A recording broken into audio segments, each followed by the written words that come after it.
Assalamualaikum warahmatullahi wabarakatuh. Hai dan selamat sejahtera.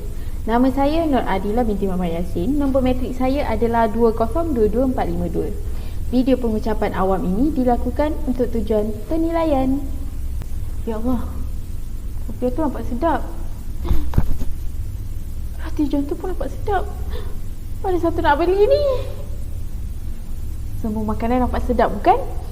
Namun berjaga-jaga dengan obesiti. Obesiti? Apa itu obesiti? Obesiti adalah satu keadaan yang kompleks tentang seseorang individu itu ada lemak berlebihan. Obesiti ini adalah penyakit kronik yang perlukan rawatan susulan berpanjangan, terapi dan perhatian yang wajar oleh pengamal perubatan. Pertubuhan Kesihatan Sedunia telah mentakdirkan obesiti sebagai individu yang mempunyai indeks jisim badan iaitu dikenali sebagai BMI 30 atau lebih tinggi, manakala BMI 25 atau lebih tinggi dianggap berat badan berlebihan. Laporan Tinjauan Kebangsaan Kesihatan dan Mobiliti pada tahun 2019, 50% populasi dewasa di Malaysia dilaporkan mengalami berat badan berlebihan. Perkara ini berlaku disebabkan oleh gaya hidup yang tidak etik dan pemakanan yang tidak sihat. Terdapat beberapa faktor yang boleh menyebabkan berlakunya obesiti ini kepada seseorang individu. Pertama, faktor umur. Peningkatan umur akan menyebabkan kadar metabolisme menurun.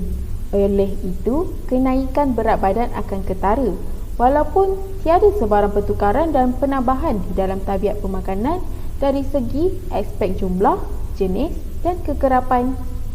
Kedua, faktor jantina. Kaum wanita mempunyai lebih kebarangkalian untuk menjadi obesiti berbanding lelaki. Ini kerana wanita mempunyai kadar metabolisme yang rendah berbanding kadar metabolisme yang tinggi dalam kalangan kaum lelaki. Masalah obesiti ini akan jadi meruncing apabila wanita mencapai menopause. Ketiga, faktor keturunan. Sesetengah individu mempunyai faktor genetik yang menyebabkan mereka mudah mendapat kenaikan berat badan dan menjadi obesiti. Keempat, faktor aktiviti fizikal.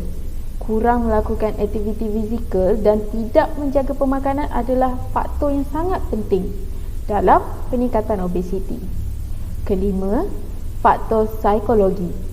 Ramai individu yang makan berlebihan apabila mereka menghadapi tekanan atau mereka mempunyai ketidakstabilan emosi. Takutnya. Keenam, faktor penyakit.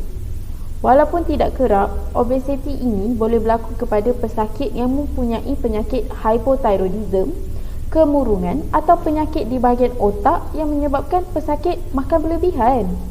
Yang ketujuh, faktor ubat-ubatan.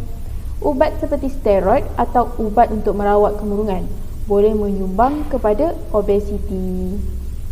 Namun, jangan risau tentang penyakit obesiti ini kerana saya ada langkah yang ingin diceritakan untuk kita cegah penyakit obesiti ini. Pertama, jalani cara hidup sihat dengan kawal pemakanan seperti pengambilan suku-suku separuh dalam pemakanan kita. Separuh untuk sayuran dan buahan, suku untuk karbo dan suku untuk protein dan lemak. Amalan pemakanan yang sederhana dan sesuai dengan menambahkan kadar serat dan mengurangkan lemak serta karbohidrat boleh membantu mengurangkan berat badan. Selain daripada itu, tingkatkan aktiviti fizikal anda.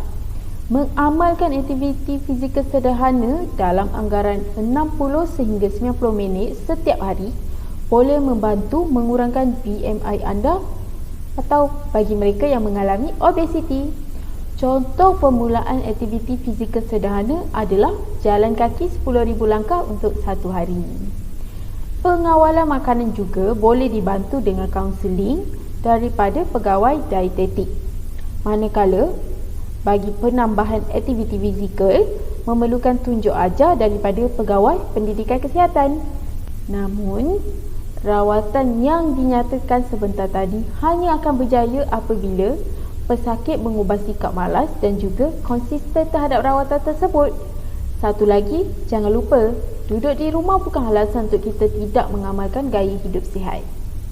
Pesanan khidmat masyarakat ini ikhlas daripada saya, Nur Adilah, yang dibawakan oleh Kementerian Kesihatan Malaysia. Paling utama, mari kita kekal aktif dan cergas di mana sahaja kita berada.